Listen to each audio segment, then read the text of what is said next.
अस्सलाम वालेकुम, मैं हूं सैयद सफ़ीउल्लाह। मेरे साथ मौजूद हैं डॉक्टर साकिब अनवार सिद्दीकी साहब, जो हैं registrar grand Asian university Sialkot में। They have extensive experience in leadership, they have done their PhD in leadership. इनका इमोशनल इंटेलिजेंस के टॉपिक के ऊपर एक एक्सटेंसिव रिसर्च है 12 से 13 साल की, और ये इसके ऊपर काफ़ी जगह बात भी करते हैं, जैसे पीटीवी हो गया। ये ट्रेनिंग्स भी प्रोवाइड करते हैं डिफरेंट ऑर्गेनाइजेशंस में। अब हम इनसे पूछते हैं कि इमोशनल इंटेलिजेंस है क्या। अस्सलाम वालेकुम viewers. I am doctor Shakib Anwar Siddiqui, जैसा कि हमारे होस्ट ने मुझे इंट्रोड्यूस कराया। देखिए, जज्बाती जहानत बेसिकली आज के दौर में एक बहुत उभरती हुई टर्म है। हम जिस तरीके से माशरे में हमारे प्रॉब्लम्स जनरेट हो रहे हैं, क्रिएट हो रहे हैं, हमारी यूथ एक कियोस में पड़ी हुई है आज के दौर में। हमें ये नहीं समझ आती मीडिया, सोशल मीडिया, इसको हमने कैसे मैनेज करना है। हम गाहे बगाहे हर रोज़ एक नई इन्फॉर्मेशन हमारे सामने आती है और उसको हम ना चाहते हुए या चाहते हुए ऐसे एक्सप्लॉइट करते हैं कि हम नॉर्मली अपने सोसाइटी में ना साइकोलॉजिकल इश्यूज का प्रॉब्लम क्रिएट कर लेते हैं। तो इस सारे मद्देनज़र में जो जज्बाती जहानत है हमें ये चीज़ सिखाती है कि हम अपने आप को कैसे मैनेज करें अनरिलेटेड इंफॉर्मेशन के हवाले से, और जो फेक इंफॉर्मेशन है उसके हवाले से हम अपने आप को कैसे सुधार सकते हैं, कैसे हम अपने आप को डायरेक्शनल कर सकते हैं। This is for the purpose of societal matter. दूसरे कंटेक्स्ट में जब हम ऑर्गेनाइजेशन कल्चर में बात करते हैं कि ऑर्गेनाइजेशन कल्चर में हम काम करते हैं, हम एक टीम वर्क में काम कर रहे होते हैं, तो उसमें भी इस टर्म को इम्प्लीमेंट करने के लिए या इसको यूटिलाइज करने के लिए बड़े टैक्टिक्स मौजूद हैं। अभी हम बात स्टार्ट करते हैं कि इमोशनल इंटेलिजेंस है क्या और इसकी क्यों इतनी अहमियत जनरेट हुई मार्केट में या हमारी नॉर्मल ज़िंदगी में क्यों जनरेट हुई। देखिए, इंसान बेसिकली जब अल्लाह ताला ने इंसान को मबूस फरमाया, हज़रत आदम अलैहिस्सलाम को तख्लीक किया और इसको दुनिया में भेजा, तो हमारे लिए सबसे ज़्यादा मैटर थी वो अपना सोशल नेटवर्क बनाने का आस्पेक्ट था। इसीलिए इंसान को जो जब 1900 और 1800 की दिहाई में जो सोशल साइकोलॉजिस्ट हैं या जो इसके साइंटिस्ट हैं, इन्होंने इंसान को एक सोशल ह्यूमन एनिमल के तौर पर डिफाइन किया है कि हम भी एक एनिमल हैं, लेकिन हमारे अंदर जो अल्लाह ताला ने सोच की और शऊर की एक एलिमेंट प्रोड्यूस किया है, उसकी वजह से हम मुनफरिद हैं बाकी मखलूक़ात से। मखलूक़ात देखें, फरिश्ते भी हैं, शैतीन भी हैं, जन्नात भी हैं, जानवर हैं, कितने किस्म के अल्लाह ताला ने मखलूक़ात भी हैं। उन सब के ऊपर हमें बढ़तरी दी। बढ़तरी देने की जो वजह थी वो ये थी कि हमें अशरफुल मखलूक़ात इसलिए बनाया क्योंकि हमें सोच का एक एलिमेंट दिया। जज्बात उसी सोच का एक कंपोनेंट है। हमारा दिमाग एक प्रॉपर मेडिकल फंक्शनिंग के तौर पे काम करता है। हमारे हर रोज़ हमारे जहन में कुछ ख्यालात आते हैं। जब हम सोते हैं तब भी हमारे जहन में चल रहे होते हैं। जब हम बात करते हैं तब भी ख्यालात चल रहे होते हैं। जब हम इमोशनल इंटेलिजेंस को इन तमाम बातों से लिंक करते हैं तो देखिए हमें पता लगता है कि इमोशनल इंटेलिजेंस या जज्बाती जहानत ना दो टर्म्स का मिलाप है। सबसे पहले इमोशंस, हम पहले देखेंगे इमोशंस क्या चीज़ है और दूसरी चीज़ इंटेलिजेंस है। हम नॉर्मल ज़िंदगी में जब हम स्कूल में भी थे, कॉलेज में आए, यूनिवर्सिटीज़ में आए, तो हमें यही फोकस था यार अपनी इंटेलिजेंस को हम बढ़ाएं ताकि हम ज़्यादा स्मार्ट नज़र आएं। लोगों के बच्चों में यही होता है कि यार अपनी intelligence, he is a most intelligent person. हम लोग नॉर्मली ज़िंदगी में ये कहते हैं, कोई अच्छी बात करते हैं, यार ही कितना इंटेलिजेंट बच्चा है, मतलब कि इसने शार्पनेस से इसने हम सवाल का जवाब दे दिए। लेकिन इंटेलिजेंस ये इंटेलिजेंस नहीं है। साइंस ने आज की जो रिसर्च हुई है उसमें वो अच्छी याददाश्त जरूर है, that is his memory capacity, memory capabilities. Memory capability का इंटेलिजेंस से कोई ताल्लुक नहीं है। इंटेलिजेंस की डेफिनेशन आज तक डिफाइन नहीं की गई है क्योंकि इंटेलिजेंस एक ऐसी टर्म है जो कि ब्रॉडर कंटेक्स्ट में हर अच्छे काम को सही तरीके से अंजाम देने पे ना हम उसको इंटेलिजेंस की टर्म के तौर पे यूटिलाइज कर लेते हैं, यूज कर लेते हैं। लेकिन गाहे बगाहे जो इंटेलिजेंस की टर्म मुख्तलिफ साइंटिस्ट ने, मुख्तलिफ साइकोलॉजिस्ट ने डिफाइन किए हैं वो डिफरेंट है। नॉर्मली एक काम को अच्छे तरीके से सही डायरेक्शन में परफॉर्म करना भी इंटेलिजेंस है। एक काम को जल्दी समझ जाना ये भी इंटेलिजेंस वो भी इंटेलिजेंस है। एक काम को समझदारी से परफॉर्म कर लेना वो भी एक इंटेलिजेंस है। तो इसकी बहुत सी ब्रॉडर कंटेक्स्ट है। अच्छी याददाश्त को भी हम यही कहते हैं कि इंटेलिजेंस है। अगर मैं मेरा बेटा या मैं एक चीज है जो मैं बहुत जल्दी याद कर लेता हूं तो हम कहेंगे ये इंटेलिजेंस है। बिल्कुल ऐसे ही। लेकिन वही बच्चा जब दुनिया में जाके काम करने लगता है लेकिन वो लोगों से घुल मिल नहीं सकता, वो लोगों से बात ही नहीं कर सकता। अभी हम ये एक रिकॉर्डिंग कर रहे हैं, एक पॉडकास्ट रिकॉर्ड कर रहे हैं। बहुत से ऐसे इंटेलिजेंट बच्चे भी आप देखेंगे कि वो इसमें भी शाइनेस क्रिएट हो जाती है उनके अंदर। तो that means that intelligence is not linked with your memorial matters. आपके दिमाग की फंक्शनैलिटी डिफरेंट एस्पेक्ट पे काम कर रही होती है। हमारा कॉग्निटिव फंक्शन, हमारा दिमाग एक कॉग्निटिव फंक्शन पर काम कर रहा है। बच्चे की याददाश्त या जहानत जो रिसर्च कहती है वो 13 साल तक बिल्ट होती है। बच्चा अपने माशरे में, अपने सोसाइटी में, अपने माहौल में जिस तरीके से पल बढ़ रहा होता है उसके हिसाब से उसकी इंटेलिजेंस बिल्ड हो जाती है। अब एक गांव का बच्चा, गांव के बच्चे हैं, मैंने अक्सर देखा है, मैं रिसर्च के तौर पे जब विजिट करता हूँ तो बच्चे बंटे खेल रहे होते हैं। अच्छा, वो बच्चे जब बंटे खेल रहे होते हैं उसमें भी उनकी इंटेलिजेंस तो है, हालांकि वो अनपढ़ बच्चे। एक बच्चा बड़े टेक्निकल तरीके से एक बंटे को दूसरे बंटे को मारता है। आप बच्चे गुल्ली डंडा खेलते देखा होगा अपने बच्चों को। गुल्ली डंडा खेलना भी एक इंटेलिजेंस का, हालांकि वो पढ़े लिखे तो नहीं है, उनको नहीं पता, लेकिन उनकी वो इंटरनल इंट्रिंसिक वैल्यू एक जनरेट हो रही है जो उनको उस माहौल में उनको बिल्ड किया है। सिमिलरली अब अगर एक बच्चा जो आप शहरी बाबू जिसको हम कहेंगे, शहर में जो बच्चा एक घर में पढ़ रहा है उसके माहौल में ये है कि उसने कंप्यूटर देखा, मोबाइल में उसने एप्लीकेशन सीखी, उन एप्लीकेशंस को उसने खुद से सीखा, वो उसकी इंटेलिजेंस के कंटेक्स्ट में आ जाएगी।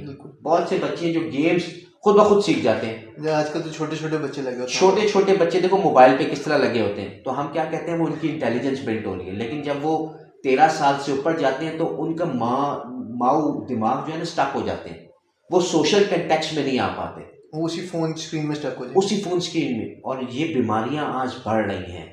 आजकल हम इसको बहुत सी स्पेशली जो साइकोलॉजिस्ट की बीमारियां इन्हीं टर्म्स के ऊपर बेस्ड करती हैं। तो लुबे-लुबाब इस डिस्कशन का हम ये निकालते हैं कि intelligence is not only context with your brain. अच्छा, इसमें दूसरे एलिमेंट्स का होना बहुत जरूरी है। आज की टर्म जो इमोशंस का फैक्टर है, इसको साइंटिस्ट ने आज ये प्रूव किया है कि इमोशन का टर्म बहुत जरूरी है इंसान की कामयाबी के लिए।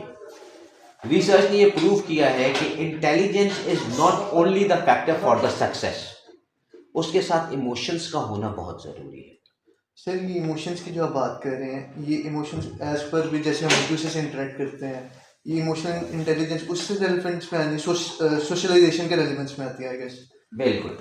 देखें, जब हम इंटेलिजेंस की बात करते हैं ना, हर चीज़ को हम कॉन्टेक्चुअल फॉर्म में या न्यूमेरिकल फॉर्म में मेजर करना स्टार्ट कर देते हैं, तब उसका रिजल्ट पता लगता है। बिल्कुल ऐसे। फॉर एग्जाम्पल मैथ्स है, आप मैथ्स में बहुत अच्छे हैं, फॉर एग्जाम्पल हम कैसे पता लगाएंगे आप मैथ्स में अच्छे हैं? जब आप टेस्ट देंगे और टेस्ट में आप 100/100 ले लेंगे तो हमें पता लगेगा yes you are good in maths.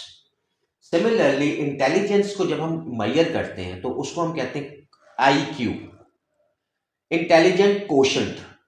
इसका एक टेस्ट होता है, आपसे कुछ सवालात पूछे जाते हैं, उन सवालात का आप जवाब देते हैं तो आपका एक इंटेलिजेंट कोशेंट की रेशियो निकल आती है। नॉर्मली जो इसके टेस्ट डेवलप हुए हैं वो 200 मार्क्स में। एल्बर्ट आइंस्टाइन का नाम सुना है आपने? बिल्कुल सुना हुआ। ठीक है, दुनिया के 17वीं और 18वीं सदी के सबसे मशहूर साइंटिस्ट हैं बहुत से। उनका IQ का जो लेवल डिफाइन किया गया, जो कॉन्टेक्स्ट मेजर किया गया, वो 160 पॉइंट्स पे कैलकुलेट किया गया। ठीक है, आइंस्टाइन का। उस टाइम वो ये चीज़ें सारी डेवलप होना शुरू हो गई थी 18वीं सदी में, और ये सारा रिसर्च शुरू हो गई थी। आज की रिसर्च ने ये प्रूव किया है कि IQ is not the only component for success. इसके पैरेलल जो हम इमोशनल इंटेलिजेंस को मेजर करते हैं उसको EQ बोलते हैं, emotional quotient. That is intelligent quotient, that this is emotional quotient. Emotional quotient is more important for the successful life. ये आज की रिसर्च ने प्रूव कर दिया हुआ है। आप रिसर्च इंटरनेट देखें, EQ वर्सेस IQ आप गूगल सर्च करें तो आपको बता देंगे कि ईक्यू की क्या इंपॉर्टेंस है और आईक्यू की क्या इंपॉर्टेंस है।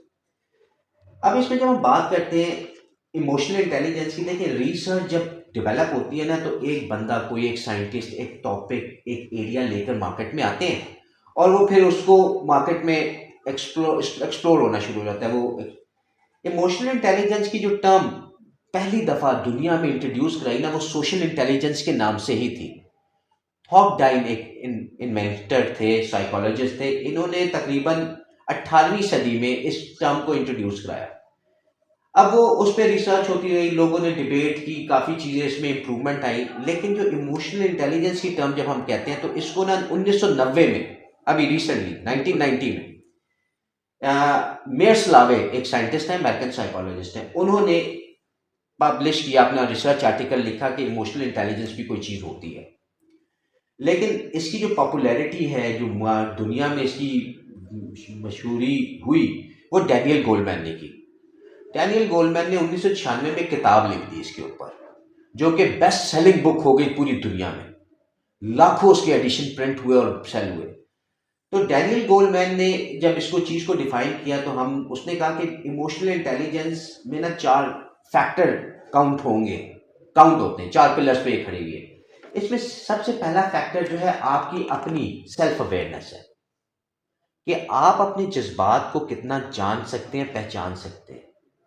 दूसरी बात है, जज्बात को तो पहचान लिया आपने, लेकिन अब उसको मैनेज कैसे करना है। दूसरी फैक्टर है मैनेजमेंट। तो सेल्फ अवेयरनेस और सेल्फ मैनेजमेंट 2 बेसिक एलिमेंट्स हैं इमोशनल इंटेलिजेंस के।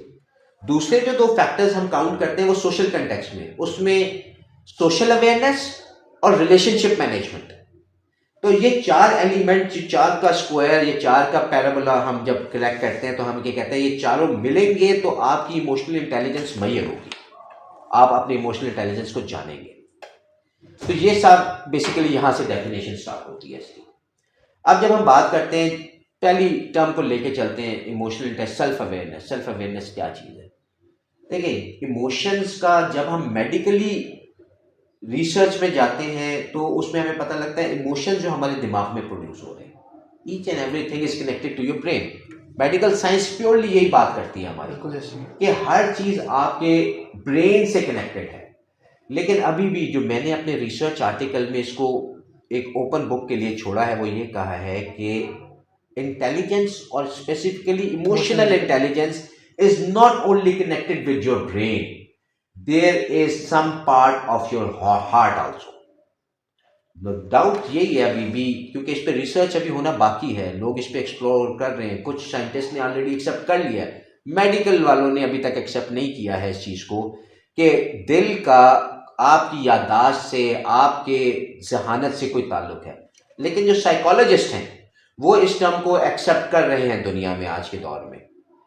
मेरे जहन में ये बात क्यों आई? देखिए, हम बचपन से एक बात सुनते चले आ रहे हैं, जब भी हम किसी को कहते हैं ना, मशवरा देते हैं, गुस्से में होता है, हम कहते हैं दिल से सोचो यार, ये बात करते हैं ना यार, दिल से सोचो, तो दिल तो नहीं सोचता, सोचता तो दिमाग है ना। फिर हम कहते हैं यार दिल से काम करो। हम क्यों कहते हैं ये बात सोचने की है, आपको गौर व फिक्र करने की है कि आपके जहन में ये बात क्यों आई, दिल से काम करो, दिल से सोचो, या दिल से अपनी इस चीज को निकाल दो, दिल साफ कर लो अपना। दिल तो सिर्फ एक कंपोनेंट है ना, जो हार्ट है, पंप कर रहा है ब्लड को, सारी सर्कुलेशन में कर रहा है। लेकिन हमारे जहनों में क्यों आई, हम क्यों दिल का नाम क्यों लेते हैं? क्यों? क्योंकि जब इंसानियत डेवलप हुई है ना, तो अल्लाह ताला ने दिल की अहमियत कुरान में बयान की है। अल्लाह ताला ने याददाश्त को दिल के कंटेक्स्ट में डिफाइन किया कुरान में। अल्लाह ताला ने आपकी जहानत को दिल में कंटेक्ट किया, जहानत में। और ये जितनी भी अल्लाह ताला की कुरान में आयात अल्लाह ताला ने लिखी हैं, वो मैंने अपने इस आर्टिकल में मेंशन की हैं बाकायदा, उनको रेफरेंस के तौर पे लिखा है, किस सूरह की कौन सी आयत अल्लाह ताला ने दिल की अहमियत को उजागर किया। तो ये वो बात है, क्योंकि बीइंग अ मुस्लिम और being a Muslim country, we need to follow back to our main over values की तरफ हमें मूव होना पड़ेगा, तब हम सक्सेस की तरफ जाएंगे।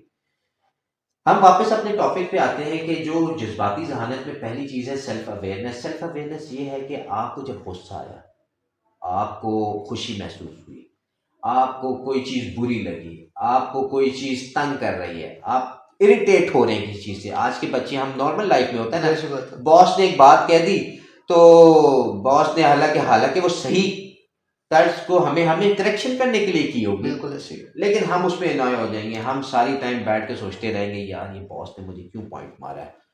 ठीक है, हम अपनी इस्लाह करने के लिए डरते हैं। तो इमोशनल इंटेलिजेंस हमें ये तरगीब देती है कि हम अपनी इस्लाह करें, हम अपनी उन गलतियों के बारे में सोचें कि जो कि वाकई दूसरे ने या तो पॉइंट आउट की है या हमने खुद अपने बारे में सोची है। तो ये सेल्फ अवेयरनेस इस एस्पेक्ट का नाम है। बिल्कुल ऐसे ही। इमोशनली हमने गुस्सा नहीं खोना, हमने पॉजिटिवली हर चीज को उस लेंस, पॉजिटिव लेंस से देखनी है हर चीज। तो सेल्फ अवेयरनेस ये चीज है, जब आपके अंदर ये चीज पैदा हो जाती है तो हम कहते हैं कि ये शख्स ना सेल्फ अवेयर्ड है। सर इसी के अंदर मैं एक क्वेश्चन पूछना चाहता हूँ, जैसे ऑर्गेनाइजेशन, जैसे स्टूडेंट्स की या बॉसेस की एग्जांपल दी, तो अगर हम सेल्फ अवेयर हों तो क्या इससे हमारी वर्किंग या हमारी टीम रिलेशनशिप या प्रोफेशनलिज्म हमें बेहतर नहीं हो जाएगा? एग्जैक्टली देखिए, पाकिस्तान के कंटेक्स्ट में अगर हम बात करें ना, यहाँ पे अभी बहुत सी चीज़ें डेवलप होना बाकी है। हम आज भी यूएसए, यूके, ऑस्ट्रेलिया, फ्रांस, वहाँ पे जॉब करना प्रेफर कर रहे होते हैं। बिल्कुल। क्यों कर रहे होते हैं? क्योंकि वहाँ के लोगों में ना ये चीज़ ऑलरेडी डेवलप हो चुकी है with the passage of time. No doubt education का फैक्टर आया है तो वो डेवलप हुई है। ऐसी। पाकिस्तान में तो अभी हमारी जो लिटरेसी रेट है वही बेचारा अभी 22-23% पे पहुंचा है। जब ये डेफिनेटली 50, 60, 70, 80 रेस पे चला जाएगा तो हमारे अंदर भी ये चीज़ें प्रोड्यूस होंगी। लेकिन बात तगोदो की है, अपनी इंजाइटी की है कि हम तगोदो कर रहे हैं, हम कोशिश कर रहे हैं। क्योंकि अल्लाह ताला ने भी यही बात फरमाई है कि यार जो तुम्हें चाहिए ना तुम उसके लिए कोशिश करो, देना मेरा काम है। तो कोशिश करना पहला एस्पेक्ट है कि हम उस चीज को सोचें उस एस्पेक्ट में, उस पर्सपेक्टिव में, और फिर उसको अटेन करें। तो जब हम ये सेल्फ अवेयरनेस अपने अंदर बिल्ड कर लेंगे, फिर आती है सेल्फ मैनेजमेंट। अब मैनेजमेंट क्या है? मैनेजमेंट यही है ऑफिस कल्चर में या ऑर्गेनाइजेशन कल्चर में या इवन के स्कूल कल्चर में। टीचर जब डांटता है स्कूल में, बच्चे को टीचर ने डांट दिया कि तुमने ये होमवर्क ठीक नहीं किया। अब बच्चा दो एग्रेशन शो करेगा, या तो उसको एक्सेप्ट करके उसकी इंप्रूवमेंट शो करेगा, या करके एक कान से सुनेगा दूसरे कान से निकाल देगा।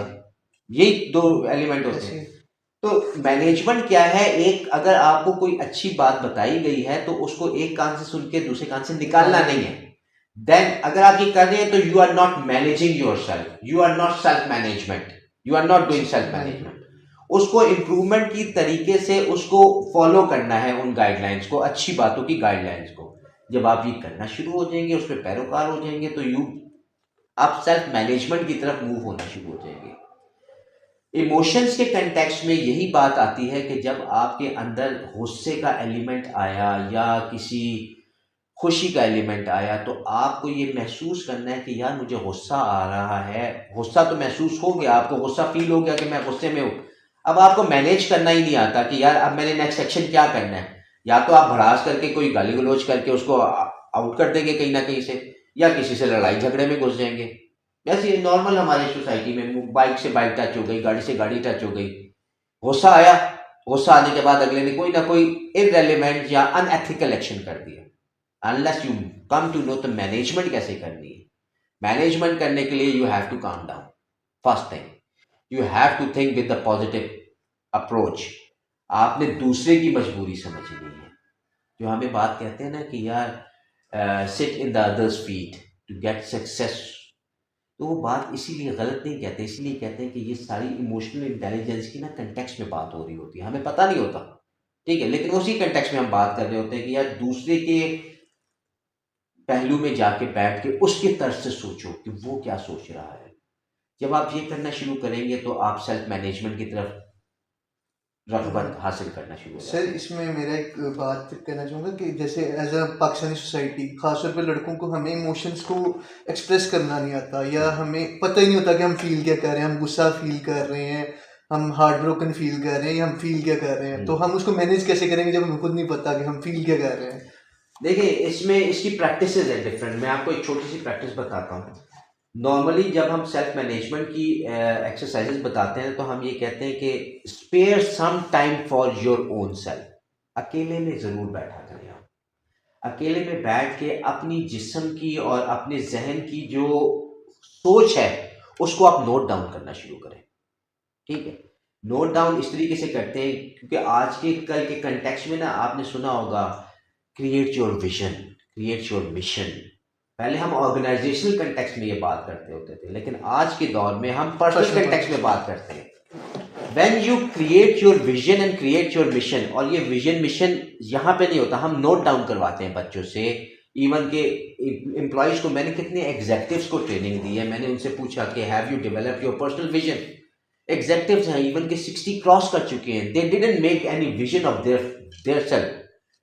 पानी के बहाव में या जो हालात के बहाव में उनको सक्सेस मिल गई है, अपनी मेहनत से मिली है। उन्होंने जो नॉर्मल रूटीन थी उसमें उन्होंने सक्सेस ले ली, डायरेक्टर लेवल की पोजीशन ले ली, एग्जीक्यूटिव लेवल की पोजीशन ले ली, लेकिन उनका विजन आज तक क्रिएट नहीं हुआ। उनके दिल में एक बात थी कि यार मैंने डायरेक्टर लेवल लेना है, लेकिन उन्होंने राइट डाउन कहीं नहीं किया हुआ था, लेकिन अल्लाह ताला ने भी उनको उस डायरेक्शन पे चलाया। आज हम ये एक्सरसाइज करवाते हैं, जब हम अपनी ट्रेनिंग्स कंडक्ट करते हैं तो उसमें हम अपने उनको हैंड आउट्स में लिखवाते हैं कि राइट योर विजन, कि आप अपने 10 साल के बाद अपने आप को कहाँ देखना चाहते हैं। रियलिस्टिक है या नहीं है वो बात की बात है। व्हेन बेशक अनरियलिस्टिक विजन हो आपका, but it should must be written on the paper, और वो आपके दीवार पे लगी होनी चाहिए, ये मेरा विजन है। If you want to be the president of Pakistan, if you want to be the president of USA, you should write it on the wall कि this is my vision.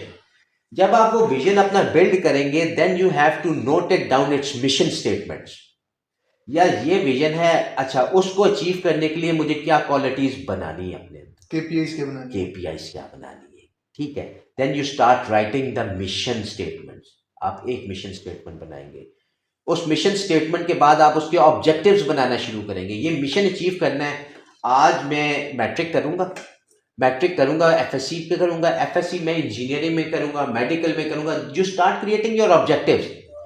When you creating your objective and you achieve a milestone, जब आप एक objective create कर लेंगे, आप अंदर से भी खुश होंगे। आपके पास नोटेड है ना कि यार ये मेरे आगे 10 साल का एक विजन है, उसके ये मिशन है, उस मिशन के ये ऑब्जेक्टिव है। जब आप एक मिशन, एक ऑब्जेक्टिव, एक साल में एक ऑब्जेक्टिव अचीव किया, you will be internally happy, और उस हैप्पीनेस में आपकी अचीवमेंट को जब आप सेलिब्रेट करेंगे तो you become that. Self management की एक्सरसाइजेज आप ऑटोमेटिकली कर चुके होंगे। तो ये सारे प्रोसीजर्स हम अडॉप्ट करवाते हैं इस चीज को इम्प्रूव करने के लिए, जिस सेल्फ मैनेजमेंट या सेल्फ के हवाले से हम बात करते हैं।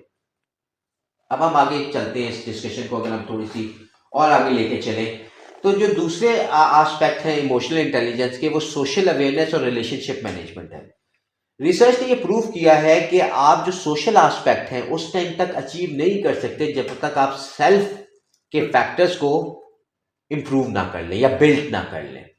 अगर मैं सेल्फ मैनेज हुई नहीं, ठीक है, तो मैं दोस्तों में भी ना एक ऊपर के लेवल तक दोस्ती निभाऊंगा। दोस्ती यारी है, सोशल मैनेजमेंट है ना, सोशल अवेयरनेस है। मैं एक लेवल तक दोस्ती यारी निभाऊंगा, लेकिन मैं लॉन्ग रन में नहीं चल पाऊंगा उनके साथ। वक्ती दोस्ती हुई, कुछ दोस्त मिले, अगलों ने कहा कि यार आओ आज हम ना बाइक साइकिलिंग करते हैं, व्हीली करके आते हैं।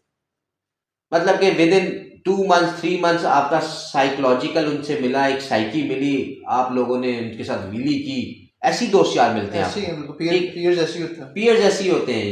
यूनिवर्सिटी के बच्चे हैं, कॉलेज के बच्चे हैं, आज व्हीली करेंगे, लेकिन आप में सेल्फ अवेयरनेस नहीं थी, आप उनके साथ घुल मिल गए, इस गलत एक्ट में आपने अपने आप को एंगेज कर लिया। अगर आपके अंदर सेल्फ अवेयरनेस होती, आपने बिल्ड की भी होती, तो आपको ये समझ आता कि यार ये व्हीली करना या बाइक पे रेसिंग लगाना, या आजकल मैंने देखा है बच्चे जो है ना, मैं जीटी रोड पे जा रहा होता हूँ तो लेटे हुए होते हैं बाइक पे, ठीक है, वो अपने स्टंट शो कराने की कोशिश कर रहे होते हैं। मैं तो ये समझता हूँ they are not self aware और नॉट सेल्फ मैनेज्ड। क्यों? उनको ये पता ही नहीं है यार ये खतरा मैं मोल ले रहा हूँ, इसकी इंटेंसिटी क्या है। सिर्फ एड्रेनलिन रश के लिए वो सिर्फ एक छोटी सी, क्योंकि आपके दिमाग में ना एक कंपोनेंट है एमेगडाला, वो इमोशंस हमारे कंट्रोल कर रहा है। इसमें ना डोपामाइन एक एलिमेंट क्रिएट होता है हमारे दिमाग में।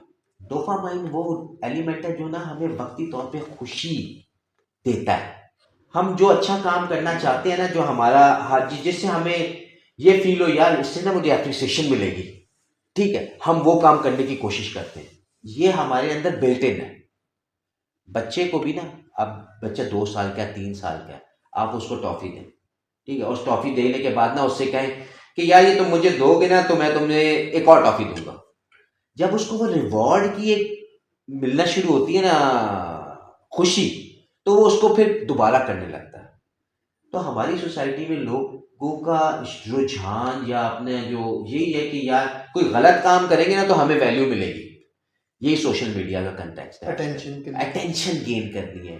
बच्चे सोशल मीडिया पे ऊट पटांग बातें करते हैं, ऊट पटांग कि मेरे व्यूज ज्यादा हो जाएं, अच्छा मुझे फिर मॉनिटरी टर्म्स मिल जाएं। यही सारा सेटअप है ना, मॉनिटरी टर्म्स के लिए या अप्रिसिएशन के लिए कर रहे होते हैं। लेकिन जब आपको सोशल अवेयरनेस, अपना सेल्फ मैनेजमेंट और सेल्फ अवेयरनेस पता लगती है तो आपको डायरेक्टेड एक गाइडेंस मिलती है कि यार इस एक्टिविटी से मुझे तो सेल्फ में मिल जाएगा, भाई मैं विली कर रहा हूँ या कोई ऐसी अनएथिकल काम कर रहा हूँ, थोड़ा वक्ती तौर पे तो मिलेगा, लेकिन उसके लॉन्ग टर्म इफेक्ट्स क्या होंगे। मैं गिर गया, I will be in hospital, ठीक है, मेरे पेरेंट्स पे क्या इफेक्ट होगा, मेरे 2 भाइयों पे क्या इफेक्ट होगा, मेरी फ्यूचर लाइफ पे क्या इफेक्ट होगा। वो इन चीज़ों को नहीं देख रहे होते, ठीक है, क्योंकि उनको सेल्फ अवेयरनेस का नहीं पता। क्योंकि एक बच्चा अगर व्हीली कर रहा है, वो गिर गया और उसको खुद, तो उसको ये एहसास ही नहीं है मेरे पेरेंट्स पे क्या चीज़ गुजरेगी, जिन्होंने मुझे पला पाला पढ़ाया लिखाया खिलाया सब कुछ किया, उनकी क्या फीलिंग्स होंगी, वो उस तर्ज पे वो पहुंचेगा ही नहीं।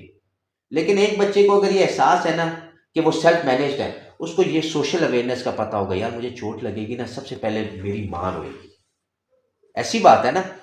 तो वो सोशल कंटेक्स्ट में जब हम बात शुरू करते हैं तो सोशल कंटेक्स्ट में हमारे माहौल की बातें आ जाती हैं, हमारे इर्द गिर्द के जो लोग हैं उनको हम कैसे हैंडल कर रहे हैं, उनके बारे में हम सोच रहे हैं।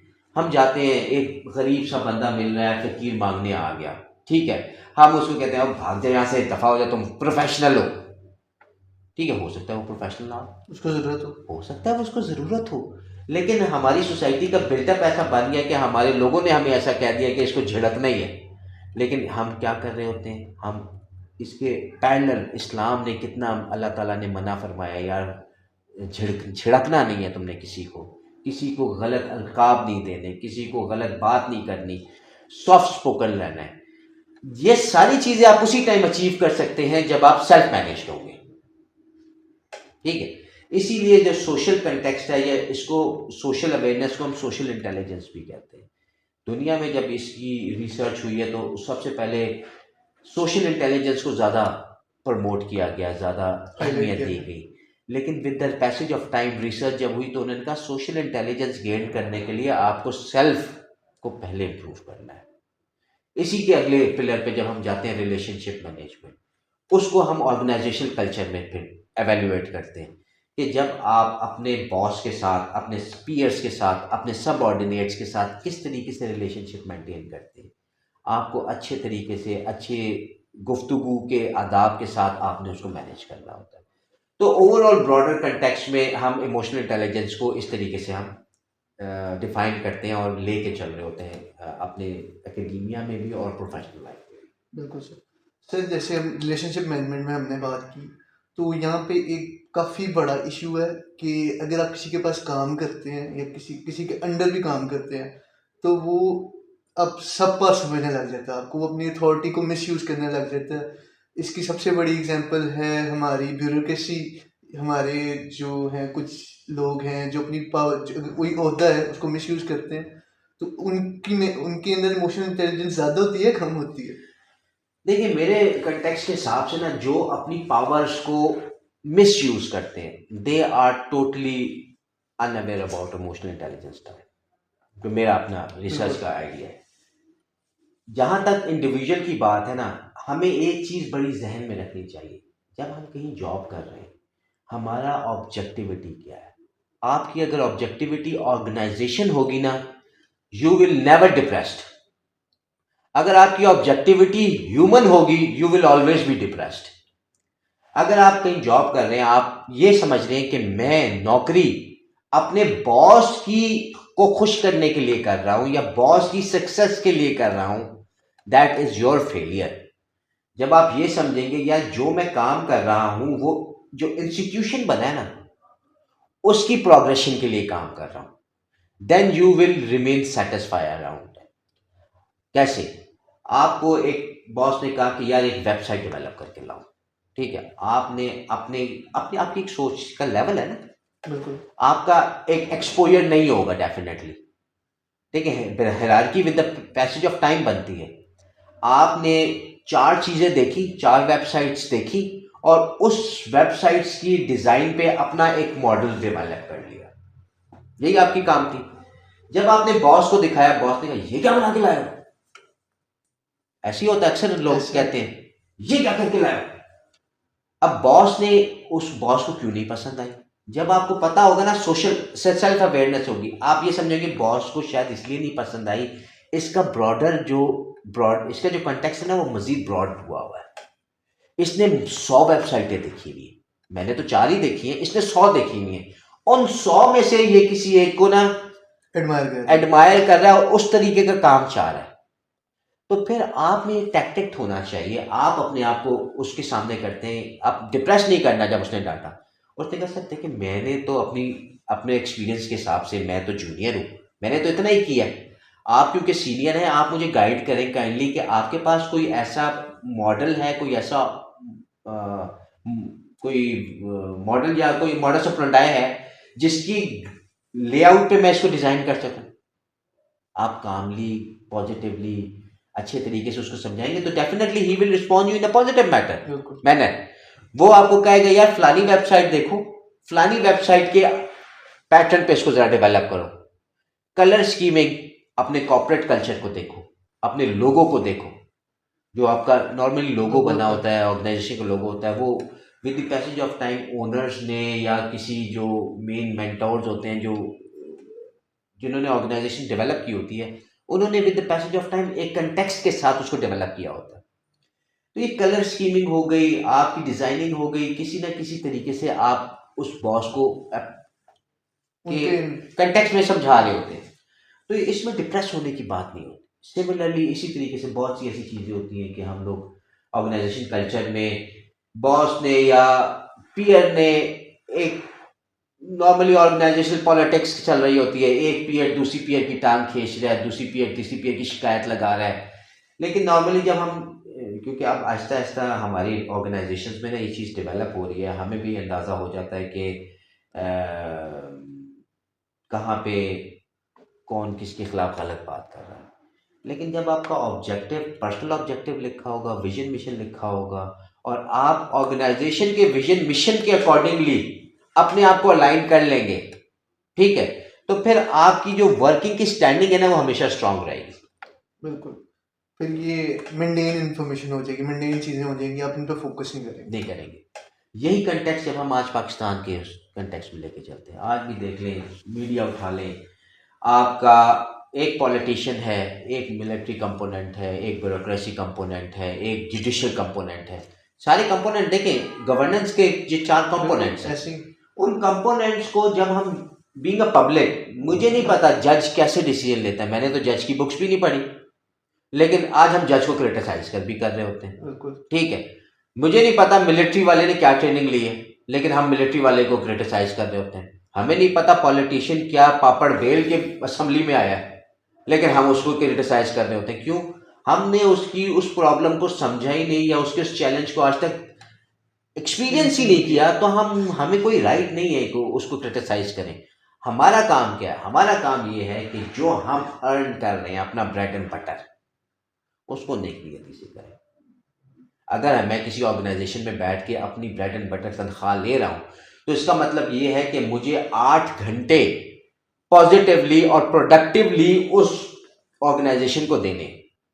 अगर हम ये सिर्फ 8 घंटे गवर्नमेंट के एम्प्लॉइज और प्राइवेट सेक्टर के एम्प्लॉइज सिर्फ 8 घंटे प्रोडक्टिवली अपनी इंस्टीट्यूशन को देना, उस सोचें और काम करें, तो आप देखें कि ये जो हम पाकिस्तान के डाउनफॉल की या पाकिस्तान के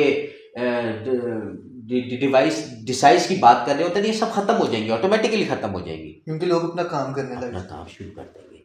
तो इस चीज़ को उजागर करने की नीड है आज की सोसाइटी में कि और ये सारी चीज़ें इमोशनल इंटेलिजेंस से कनेक्टेड है। बिल्कुल ऐसे ही।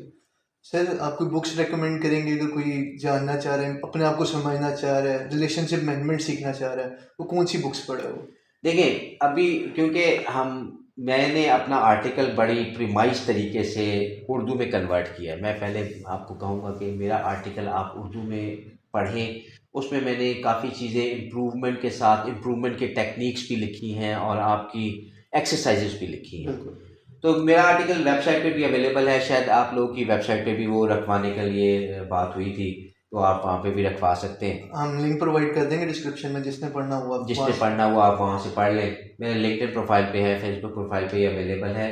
हो सकता है पहली दफ़ा पढ़ने में आपको समझ ना आया, ऑनेस्टली स्पीकिंग, ठीक है, क्योंकि हमारा माशरा ऐसा हो गया कि ना हम उर्दू के रहे हैं ना इंग्लिश के रहे हैं, ठीक है। बिल्कुल ऐसे ही। तो उर्दू में कन्वर्ट करने का मेरा जो ऑब्जेक्टिविटी थी वो ये थी कि बहुत से लोगों को ना इंग्लिश की टर्म इतनी जल्दी अंडरस्टैंड नहीं होती, लेकिन उर्दू नॉर्मल हम रूटीन लाइफ में बोल रहे होते हैं तो शायद समझ आ जाए।